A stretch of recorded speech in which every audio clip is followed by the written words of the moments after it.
Hello there, Colin. Hopefully I can be heard in the stream.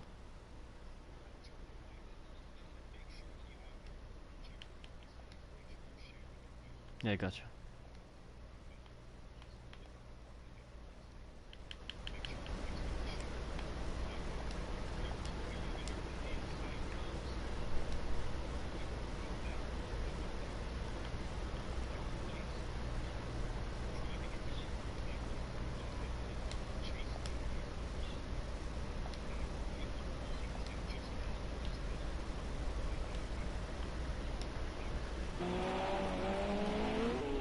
But good to have Taijo in the booth.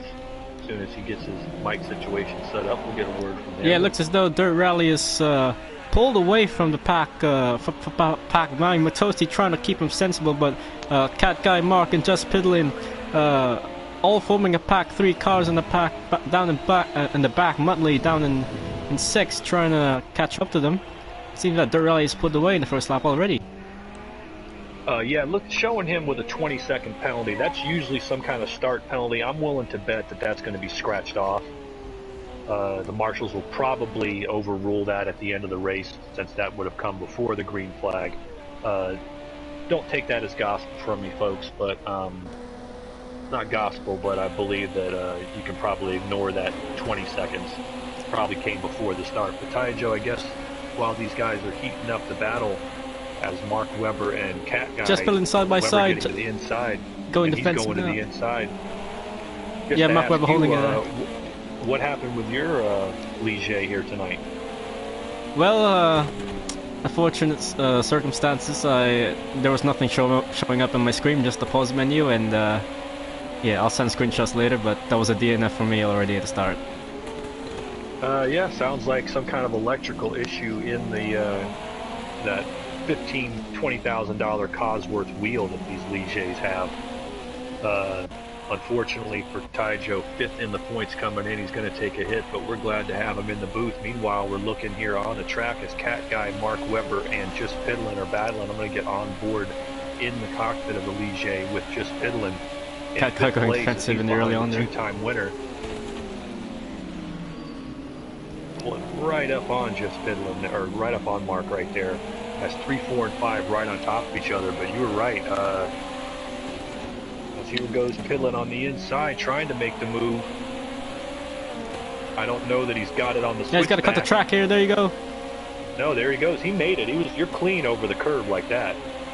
As long as you put 2 wheels over, you're good. And it looks like he did. And he made the pass. And so Mark Webber, after qualifying 2nd on the grid, and with 2 wins on the season, looking to pull it back together. He's falling back into the clutches now of Just Piddlin in 5th place.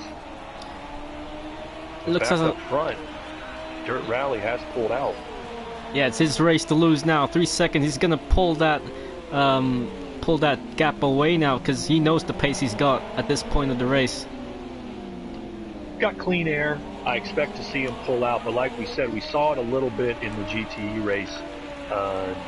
You got to let the life of the run play out. There might be some guys who, especially with these cars, as I said, high downforce, soft tire compounds, you're very likely going to see these cars change. Somebody who's running this quick early, they might fall right back into the clutches of the field later on. So it's really the back half of the race. We'll see who's got a car. But in the meantime, Dirt Rally Pro, Mikosti, both they're running up in the 117s, while Cat Guy, Mark Webber, and the crew running back in the 119s. But we'll have to wait and see. You got to put some laps under you, Taijo. You know that better than anybody. You got to put some laps under you to see what the car is going to do, how the balance is going to change. Most importantly, testing the grip of the road, testing the grip of the car, see where it can brake early, see where you can't, because the track evolves over time as it gets rubbered in, and most kind will be noting the tire wear. You gotta note if the car is gonna oversteer or understeer as the tires wear out. But yeah, the cars, the way you drive these cars is very aggressive when you're trying to push them to the limit, because it wants to slide, it wants to, and it's hard to race in these cars because they're just meant for endurance. Very long races. 45 minutes is long enough, as you can see. And you made a great point. I always say one of the best features that SMS and Project Cars 2 has is the Live Track 2.0. They're there whether you have high def or not. You can see them, but if you have high def, goes down the you inside. can't see the marbles. Yeah, there he goes. He makes the move Mark on Cat Webber Guy. makes the move. Yeah, makes the move. Good job by Mark. He's up to third now. But like I was saying, you can see the marbles forming, and especially on a track like this that's so abrasive on the tires, you're going to see them offline. Right there, you can see them to the left as the cars come through the chicane.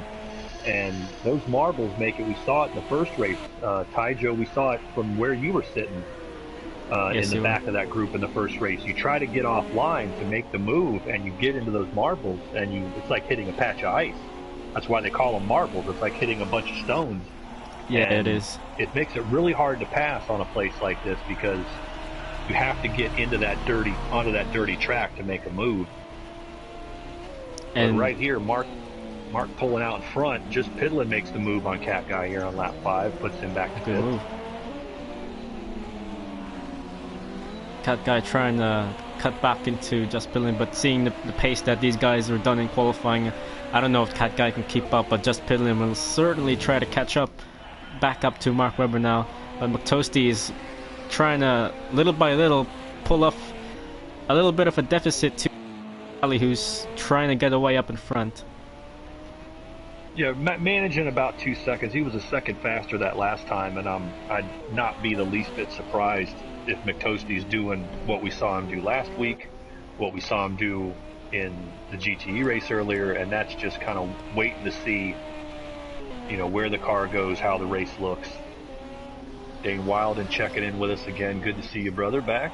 Love to see you at the track sometime. But yeah, McToasty's a patient driver. I was going to say the same thing about Cat Guy back there. Cat Guy knows at this point in the race you don't want to fight for position. He'll fall in and let the race come to him and see, where it goes. You saw that in the first race. He was very conservative early on, and then later it gets, the sharper his elbows will become. But right now, I think he realizes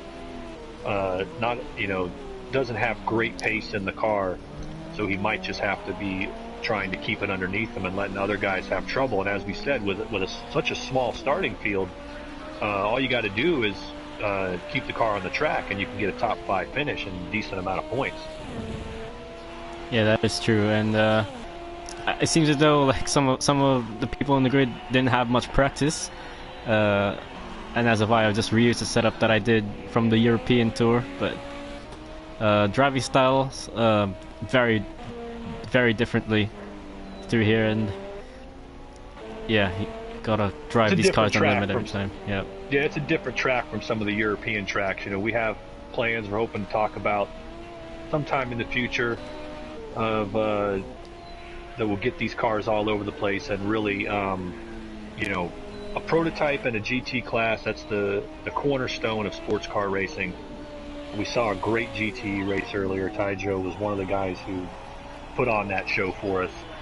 Yep. He's won 3 times in those cars, and here in the P2s that ran in Europe before, running in America this season. We hope to have them running everywhere soon.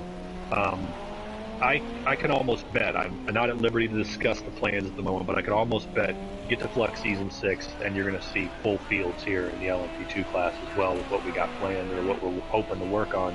And these cars they're fun to race. I did the majority of I was always primarily a IndyCar, NASCAR driver. Most of my sports car racing was in prototypes. The one championship I won was in a Peugeot 908, and that was it was a chrome Peugeot. The other guys hated my car because when we raced at night and their lights hit my car, it blinded them. I actually took the lead in the championship that season right here at this track. It was the earlier version of the layout, but it was this track at the Brickyard. And in that race, I was thinking about it earlier, going through my notes. And in that race, I came out, I did not have a car that was on pace with the top guys. I was maybe 1.2, 1.3 seconds off in qualifying. So I was 5th or 6th place on the grid.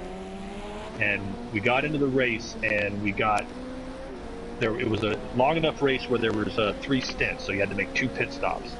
And we would get about halfway through a tire run, or fuel run, and I would start eating guys up.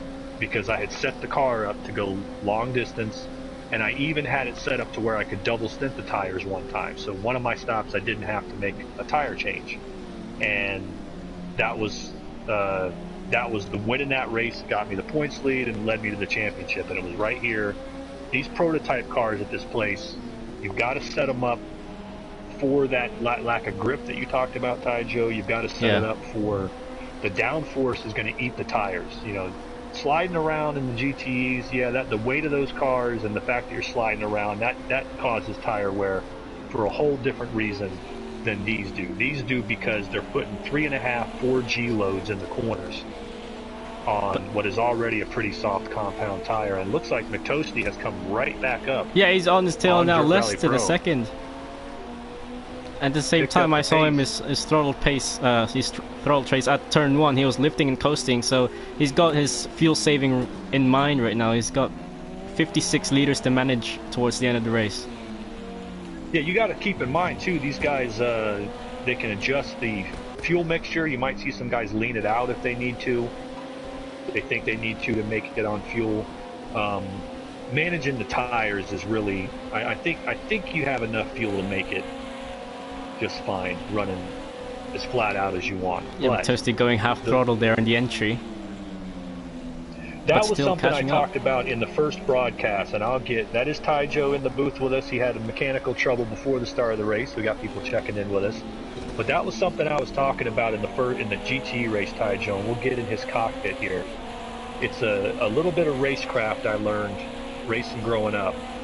When you're chasing somebody, as we're watching McToasty do now, the way that you have to adjust your line in order to race close to somebody like this. I have met lots and lots of sim racers over the years who can fill up the time charts in the community events and the time trials, but when you get near them on a racetrack, they can't handle this. I've seen guys crumble under the pressure. And what McToasty's doing here is, it's not going to do him any good to be right up on Dirt Rally going into the corner, because if Dirt Rally's any slower than him in the corner, it's just going to bog down his run. So what he's doing is, as he's going to start catching them here on the straight, and if he doesn't have enough in the slipstream to get to him and make a move, you're going to see Dirt Rally's doing more fuel saving. He's catching up, and McToasty's going to make a move down the inside. Yeah, there he goes now. Takes away my whole point, and he might go make the move for the lead here on lap 11, and I believe he will. Oh, it's still side by side. The Rally's it's a switchback. Gonna defend it. There you go. These are the switchback sections where we saw Cat Guy have success in the first race. It's who looking at his heading into the corner. He's gonna be side by side, so he had to cut the track, giving him space. But the Rally is also giving him space. Side. That was not the time for it. He had the move, but what I was saying, McToasty, you'll let off going into the corners, and it looks like he will make the pass. And there you go.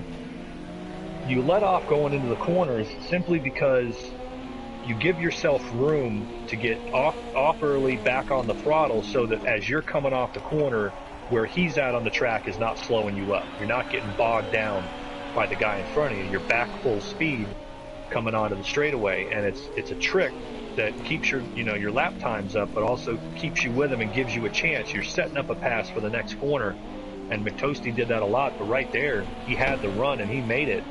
And let's see if he can pull away now. Got the win last week at Long Beach.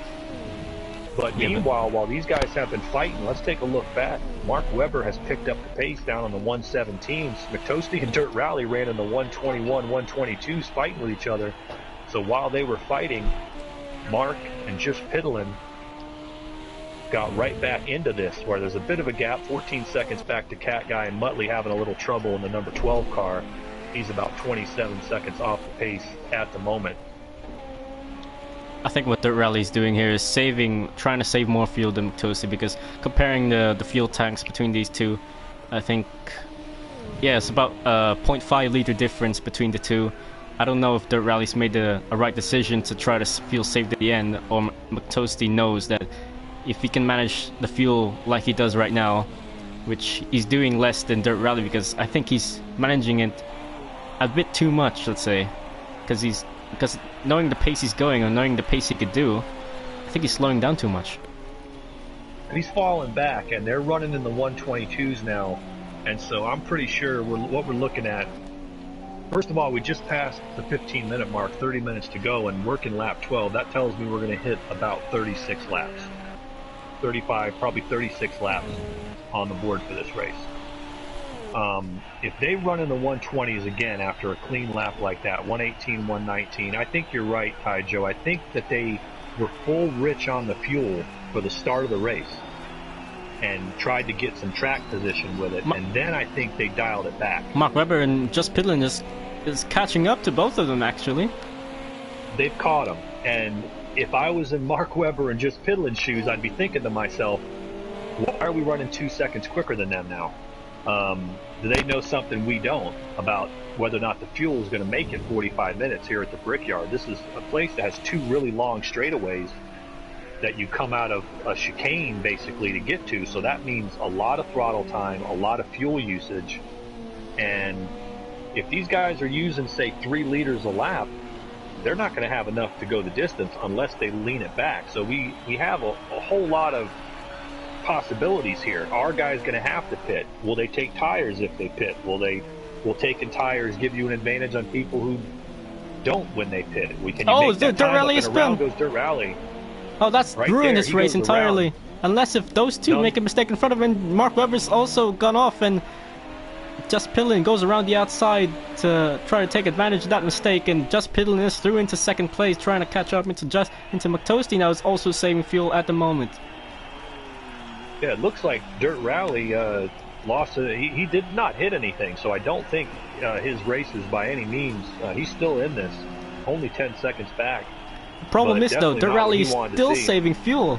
But keep an eye on that timer, and if that timer goes down to 22 minutes, which is halfway distance, and that fuel goes to 35 liters, then you know you can probably make it to the end or save a bit more fuel just to be sure. Yeah, we'll see. That's definitely going to be the thing. But he's definitely back that car down quite a bit. That loop right there, he's still got the car under him, but let's see if he can pull it back. He got that pole, now running in fourth. Doesn't have any pressure from behind. Let's see if he can pull it back together. Meanwhile, McToasty back up front. He's got 5 seconds on the group. Running back in the 117s, I'm wondering if they're leaning it out, riching it back up, leaning it out. That's what it seems like they're doing, Ty Joe. You've run in these cars. Is that what you guys do during the race to make the time here? Yes, we do, and we just sort of we pull up the pit strategy and see in our fuel, see if we have to add any fuel to our pit stops, and that'll let us know if we're gonna make it to the end of the race. And then you got to make the decision as to whether or not that's going to work. I know a couple seasons ago in the Flux Stock Car Championship, which we're hoping will be returning as NASCAR pretty soon, I ran 2 of the road races like that at Willow Springs and Watkins Glen. I leaned out the fuel, gave myself up to being slower than the other cars, just so I wouldn't have to make an extra pit stop. And in those races, it did not work. I wound up still the math didn't work out, and it didn't work out. So it's not always that leaning it out is going to work. It might be quicker to make a pit stop and run, make a splash of fuel and run hardcore, but we're not going to know until we get later in this race what these guys are going to do. They're getting close to halfway now. The thing that makes a difference is the track humidity, the fuel savings. That works if you're trying to save fuel. The thing is, like, the technique that usually works is lifting and coasting, and really just early up a gear in the exited corners. Because going on lean, running the car, let the car bog a little bit, not getting right back on the gearing, of course. And that's one of the main techniques for doing it. As you saw, McToasty seemed to be doing it pretty well, although that could have been, like I said, setting up for the next corner. It works for both, really. It works for both things. And on board here now with Mark Webber in third, running right at pace with the leader, 7 seconds back. He's got Just Piddlin, the points leader, right in front of him. And he's recovered from not the start he wanted, got caught up in the traffic, but now he's come through them. And we'll see if he's got something, looking for his 3rd win on the season. And he's running in the 117s. He's running quick. Yeah, he's driving these cars well. These cars are so nervous and hard to try to set up to make them forced to understeer. So if you turn in, like, if you don't turn in too much, then the car won't spin out at all, because it's so easy to lose the grip in these cars, especially on the soft compound tire. Oh yeah, and if you put too much downforce on it, you know, that can counteract the effect. It can wear the tires more. As I said, the extra downforce is extra G load on the tires. And it's not just the downforce; it's the leveling of the dampers, because of course, yeah, all the pressure you put on the wheels, basically. Yes, because the tires are most of the contact of it is on the road. But then again, since most people are using the softs, you have to try to adjust the dampers to try to make them level out. This track is very high speed, and it's not very technical, unlike in Long Beach, where you pretty much stiffen out everything. And this one pretty much loosen all the dampers, but not too much, to the point where it's pretty much, you know, ice skating in the mid corner. We talk about it here, American drivers, sports car drivers especially. You get some grief from drivers overseas that don't like running at places like this or Daytona or stuff like that, and we comment, of course, that, you know, that's racing. The more the merrier. It's personal preference. I like it. All the different kinds of tracks, but the trick to running it, and it's obviously very different at Daytona than it is from here, but it's because of the transitions, because of the fact that it's a transition from an oval to an infield. You have very dirty and off-camber flat corners in an infield on a speedway. First of all, they tend to collect dust, and that makes the track very slick. But at the same time, it's learning to set up the car for it. You need to be able to get enough top speed to make these straightaways worthwhile, but if you go too far in that direction, your tires are going to fall off in the infield. And believe me, that was what I did to outlast guys here when I won at this track years ago. It was realizing that I could give up 2 miles per hour on the straightaway so that I had enough downforce to avoid sliding the car all over the place in the infield and eating up the tires. And we're past that halfway point. Yeah, checking these guys' fuels, it's 39 liters for Toasty, 37 for Just Pidlin, 36 for Mark Webber. He's gonna have to manage it just to make sure he gets it to the end, because I think he's pushing right now. Yeah, definitely got more than enough. You also have different amounts of fuel burn depending on where you're at in the race. I've seen that 50-50 number racing on this software even not quite measure up. Like, you use a little more in the first half or a little more in the second half. I don't know why that is exactly. A lot of it may be the game trying to simulate fuel pickup, but I've seen it happen in the stock cars to me before. But at the moment, McToasty now 21.5 minutes. We're just past halfway. We're just catching him though. Done a 16.7 compared to McToasty's 17.0. Yeah, he's getting us better of him right now. Working 19 of what we expect to be lap 36, and as we said, the question is fuel and the question is tires at the moment. Who's got what? Just Pidlin's just reached the 35 liter mark. McToasty's managing well 2 liters more than Just Pidlin, but these guys are just managing so well. These guys are so fast, and very hard to control these cars on the limit or really at all. You know, even when you're trying to drive slowly, because it wants to spin you out at the worst opportunity. It wants to step out. It's the type of car that it's like driving an Indy car. I used to tell my team drivers, it's the type of car where you have to push it to get it to go fast. It doesn't go quick when it feels comfortable.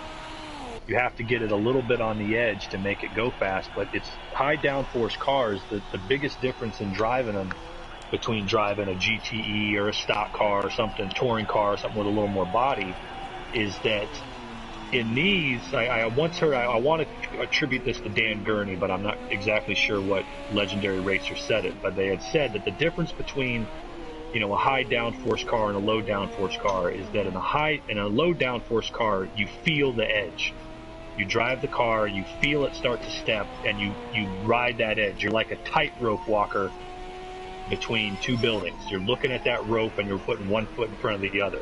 Whereas in a high downforce car, you don't feel the edge. That you have to imagine where that edge is, because the edge is so narrow. It's like doing that same tightrope in the dark. Exactly. That when you hit that, the only way you feel the edge in a car like this is once you're already spinning around, like what we saw Dirt Rally Pro do. He found that edge before he could react to it.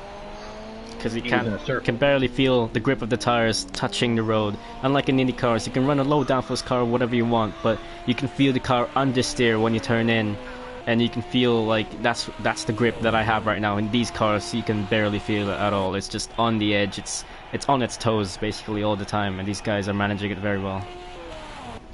The extra weight can cause you quite a bit of trouble. Little bit. It's like I say to guys, I used to get. Matossi seems to make a mistake. Just Pidlin's a second behind him now.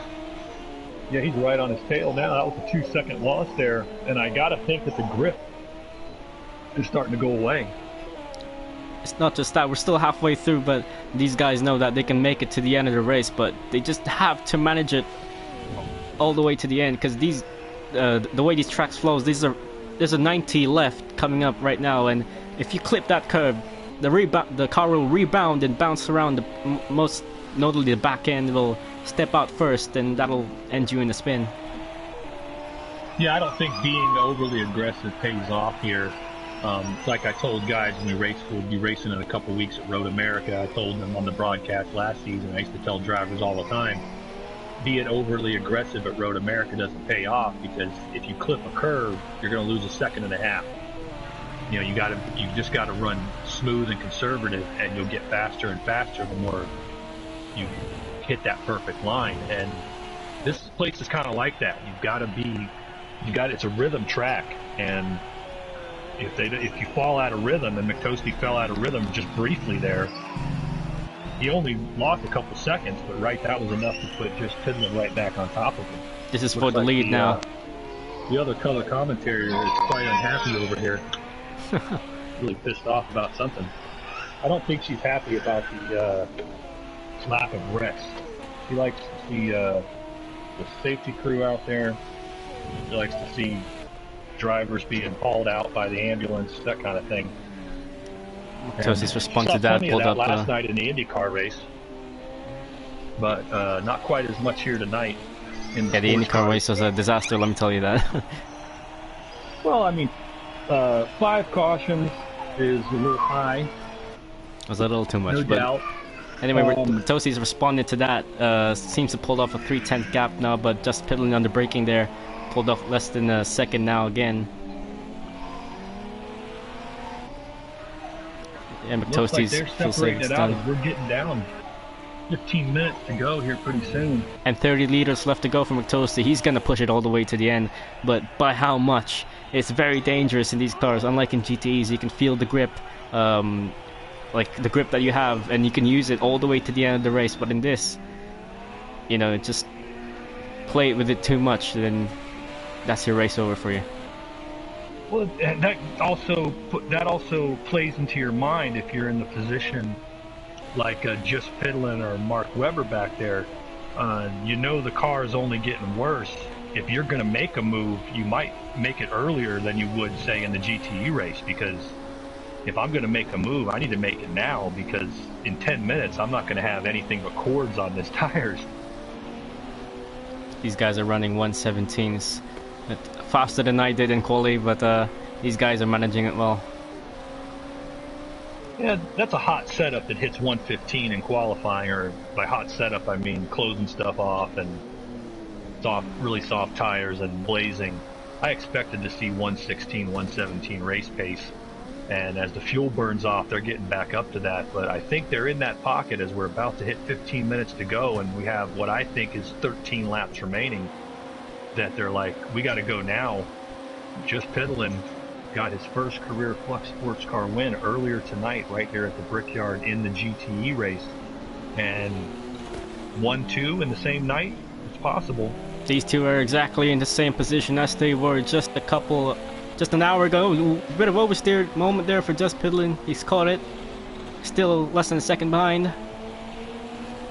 That's a very good point, Taijo. These two were racing just like this in the GTE race earlier, so no surprise. See, this shows the versatility and why we offer so many different, the whole spectrum of motorsports in Flux Motorsport. These guys showing that they can drive in anything. They go straight from a high-powered, heavy GTE car to a purpose-built sports car prototype and be right back where they were, running the same lap times, nose to tail, racing for a win. Just, you know, an hour later on the track, it speaks volumes about the versatility of the Flux driver. That includes you here in the booth. You're another one who does it regularly. Yeah, I try. Mark Webber's back there, 6.4. He's steadily made a little bit of ground up on these guys from where he was. But I think he also got the message when he got within 3 seconds or so that he was going to have to manage this car to get to the finish. And with 2 wins to start the season and being second in the points coming in, wanted to finish ahead of just Piddlin for sure to try to gain some ground on the points leader. But he's had a great coming out this season, winning the first 2 races, didn't make the round last week at Long Beach, and there's still a long way to go, still 4 rounds left in the championship. Yeah, that just is true. Halfway home. Everyone's bogging it down here because not many people practice too much for this championship, but maybe next season people will start to take it more serious. I think we've had great racing on the track. Sometimes there's a little bog in getting the technical information from the factory through the field, but yeah, I do believe that we'll see more in the coming future here. Nonetheless, just Billin's closing up now, 2 tenths behind. Let's see if from the exit of this corner, there's a long straight after this. Let's see if we can try to tuck it in inside the slipstream and make the move on the inside of turn 1. He might have the shot here coming onto the straightaway. Seems like he's too far at the moment. Excuse me. He's right in McTosty's wake, but I don't he's know not going to that make he's this. got enough. He's not going to make Just it Billin this sits time, behind but for he's now. setting up for it. Oh, nearly goes in the back of him because braking while under someone's slipstream often causes like a sort of draft. Yeah, exactly. You get a wiggle in the front end. You got no downforce on the going onto the valence of the front of the car under braking, and it causes the front to bounce. I used to have that happen in that even happens in go-karts, believe it or not. If you don't have the front end set up correctly, but in these it's the lack of downforce, like you said, and you just got to stay where he is. And these guys did this earlier tonight. It's where you're going to make the move, and just Piddlin was able to pull away a little once he got in the lead earlier on in the GTEs. But right now he's got you got to. I honestly think you don't got but maybe one shot at it, because if you make the move and it doesn't stick, you're going to fall back a couple seconds. All they can do is keep up the pressure. Ooh, he's trying down the inside, trying to keep up the pressure, trying to force McToasty into a bad exit out of that corner, but it seems like McToasty's got it covered. He does right now, looking on board here with just Piddlin. They're maintaining that gap back to Mark Webber, meanwhile. What if I do a track walk after this lap if the gap isn't too wide? Yeah, no problem. I'll put you on board here next time by. Alright. We'll put you on board with just Piddlin next time by, but we'll follow the battle. They've maintained an 8 seconds on Mark. Dirt Rally's in a little bit of danger from Cat Guy. Cat Guy's now in the 117. What did I tell you about Cat Guy? Yeah, he's found his pace. May not have the setup in the car, but you give him time to run it, and especially if he probably went conservative with it just to make sure he could keep it under him. But now tires are coming, so now he just has to adjust. He has to go, okay, I got as quick as the rest of the field with 15 minutes to go. I got to adjust it so that that's a little sooner. But really not a bad run. He's running right on pace with them now. All right. They're getting ready to come around. As they come off the last corner, we will get into the cockpit of just Piddlin and let our reigning Flux Season 4 IndyCar champion Taijo give you a track walk. Alright, coming out the exit of this long flat right, trying to keep him inside as much as possible, just Piddlin with the dirty air. It washes him a little bit wide, but coming into this very long front stretch into the oval and braking 400 yards, 400 meter board, there you go. Second gear, trying not to clip the inside curve too much, Now switch to the left, trying not to rear end it, the rear end slide out, and flat right here. It doubles, it opens and tightens into to another tight right, and flat out chicane here. Careful not to clip that tall curb in the second apex too much. Then into this back straight, coming into this square left. Sorry, braking very, very late here. Mind the tall curb in the left. And then, oh, just pulling this commentator's curse there. I was on board with him. Yeah, that's why you mind that curve. So that's boggled his progress by a mile, 4 seconds. I wonder how he's gonna try to make that up, because Toasty is still pushing. That might put him into the grips of Mark Webber, and being 1-2 in the championship. That Still might 4 be seconds more behind, important than beating McToasty right now. That was a bit a bit rusty there in the track walk, but that's alright. No worries, no worries. Haven't had you in the booth with me before. We'll work it out. Alright. But yeah, he falls back 5 seconds, and it may be worrying about Mark Webber behind him more so than McToasty at this point. You want to keep gaining ground in the championship with the guy who's been winning this season, so he might be looking back now. He lost a good 5 seconds, and McToasty's all by himself here. Dirt Rally's all alone by himself as well. But yeah, he's still dealing, however, with the same worn-out car that everybody else has. So the same thing could happen to McToasty, and I'm sure he's sitting there minding his P's and Q's, so to speak. We'll get a run through the field. There's just Pidlin now running 4.5 seconds back. Mark. Yeah, he's gained some time back. Yeah, he's gained some time back. He's up to 8.6 in arrears, but he's been kind of bouncing back and forth between there. And I think in Mark Webber's case here, got the 2 wins this season. He definitely would want to be up there with these guys, but he needs to focus on picking up some championship points, because he's right there in that chase. Dirt Rally Pro was our pole sitter. This day has not gone his way. I think that 20-second penalty will get scratched, since it was before the start of the race. More than likely it will. I think the problem with the race he hoped. I think the problem with how he managed his race, but is because he saved too much early on. Compared to McToasty, he was lifting and coasting only. But even right now, Dirt Rally's onto. Oh, slams the wall there. But he's set the fuel mix into lean. Is it so far? He's had it onto lean from this stage in the race, and even though he's got enough to make it to the end. May not have enough speed, and you're definitely right about that. I think that there's been a speed issue trying to make up for that lack of excuse me, for making up for the lack of fuel richness there.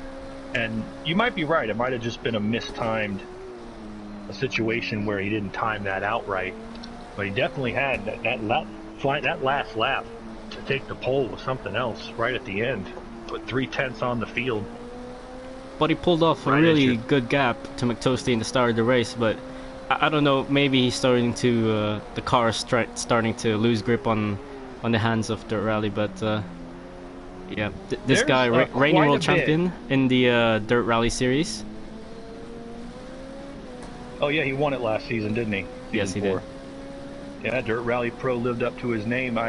I don't like to speculate on these things because sometimes my experience of being a race promoter is you mention stuff that you're talking about and guys take it as gospel and start spreading it through the field. But there has been a lot of talk among some of the drivers about, if not a difference in the race distance, then something that would force a pit stop in these sports car races, either a mandatory pit stop or a slightly elongated race, what have you, to bring in that strategy to where they don't have to lean it out. Now, I know as a race fan over here in the States, and when we were IndyCar fans, there was a whole era where every race, and there was a Formula One era for this too, for the international fans who have seen this, but we went through a whole era in IndyCar where it came down to fuel mileage in almost every race. It came down to, no one was they did some kind of calculation at one point and realized that over a 3-year period, guys were running full rich only like 17% of the time or 21% of the time, as he goes by lap car there at Muttley. But, and you know, they didn't want that for the fans, so they came up with, they eliminated the fuel restrictions and all that kind of stuff and made it so that the guys could run full burn. I'll get your opinion on that, Ty Joe. A situation where you had to make a pit stop so you could take a splash of fuel, and managing the fuel was out the window here. You know, what would your thoughts be on that in a race like this? I think the situation is, I think they tried it. The tire setting here is accelerated, meaning the tires wear out, you know, at a very much fastest rate as the game can give it. And given the fuel flow of the cars, it seems that these guys have found a way to get it to the end right from the get-go. Maybe they can try to enforce a mandatory pit stop, but that can depend on how slow the guys can change the tires, because it usually is very slow compared to the Indy cars, compared to GTEs. It's very different speeds of pit stops. Well, you have also the strategy on that would be, obviously, like in an Indy car where they change the tires simultaneously to fueling, you take tires as a matter of course, just because if you're taking fuel, you might as well take tires. Now in these, a mandatory pit stop wouldn't necessarily mean that you'd have to take tires. It would just mean that you would have to come into the pit lane, and if that's the case, if you know you're coming down the pit lane, you might as well, okay, full rich will get me 40 minutes, then I'm going to run full rich and go ahead and splash fuel when I need it, because I got to come down the pit lane anyway. I don't think you would see guys choose to make tire changes so much as it would force them to make a pit stop, and with a forced pit stop, there's no reason to lean out the fuel. If you have to come down pit lane, you might as well take whatever fuel you need to get to the finish, and that would be the idea. I think a number of guys have talked about it. Yeah, exactly. Either way, it's sports car racing. The competition, you know what you're dealing with coming into the race. These cars are meant for endurance, meant to run on their own in the wide open track for as long as 24 hours, but these guys are only running it for 45 minutes. It's like the difference. If you're a fan of the sport, you know that, you know, endurance racing, the 12-hour and 24-hour racing is the cornerstone of the sport. But 90% of the championship events are run to about 2 hours, 2.5 hours, 2:45 over here in the States for most of the IMSA races. And sprinting is a part of it. I would like to see the guys going flat out, to give my opinion. Yeah, I would like to see the guys having to manage the strategy of a pit stop, having to manage, you know, when they're going to do this, when they're going to do that. It is a very stressful car to drive on the limit in every lap. It's even in qualifying, it's already very stressful. You just don't know where you're losing time because you're already losing grip compared to the next lap where you aren't. So it's very stressful for these guys. We've seen Cat Guy get by Dirt Rally, who's back in 5th. He just continues. Oh, I didn't notice that. I thought he was still catching him, and yeah, I didn't notice. He's obviously having some problems coming from that pole position. We had 8 qualifiers, as we said. He's going to wind up falling back here to 5th, so not the day he was looking for, but it's really been all McToasty. He's going to cross the line here. This is going to be the final lap here at the Brickyard, I believe. And it's just been another great day for McToasty. Got his first career Flux Sports Car Championship win. Just to clarify for the...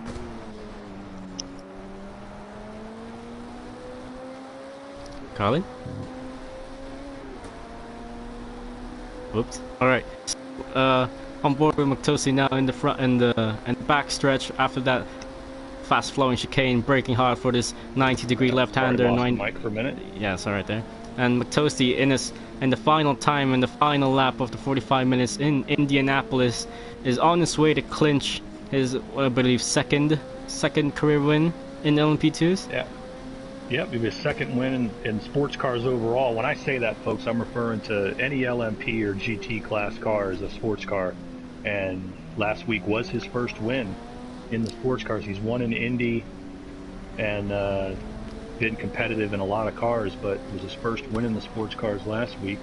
Toasty running out in the final corner into the oval, and he's gonna win his second career win in the LMP2s. He's won in GTEs, Indy cars, and he's now won in LMP2s.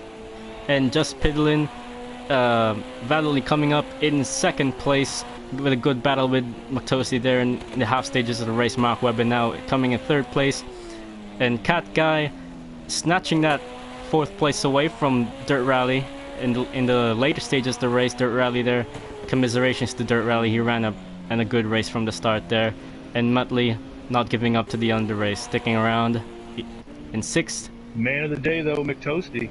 Yeah, man of the day is McToasty. Another duel that he wins. It's his second straight win in the series. As I said, his second win in the sports cars overall, and he's found his way in this car. So there are your final results.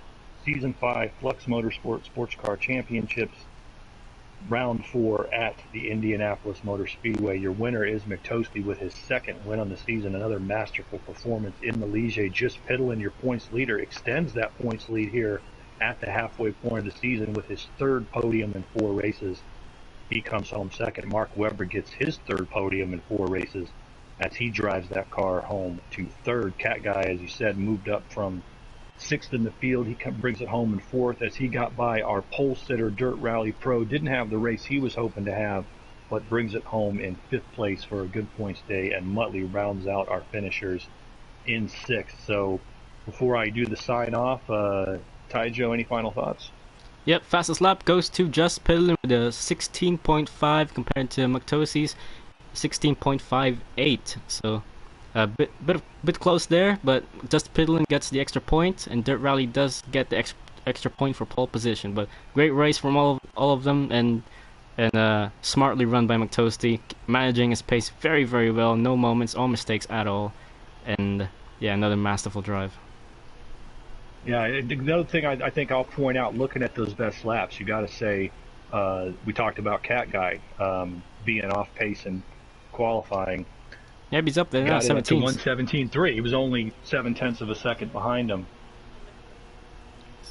So yeah, great race, and he was only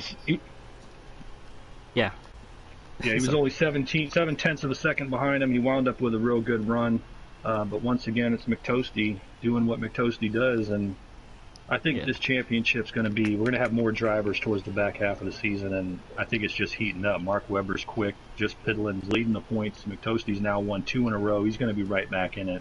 Yeah, Mark Webber's missed the race, though. He's going to have trouble gaining all those points back up. He's still close. He's only 18 back right now, so we'll see moving forward, but he's going to have to finish ahead of him. But I'm going to have to sign off here. Remind you to check us out at fluxmotorsport.com. It was a pleasure having you in the booth, Ty Joe, anytime. My pleasure. Love having the company. But once again, the winner here at the Brickyard, GTE winner was Just Pidlin, the LMP2 winner, McToasty. So this is Carlin Hicks with Ty Joe signing off. Thanks for joining us. Good night.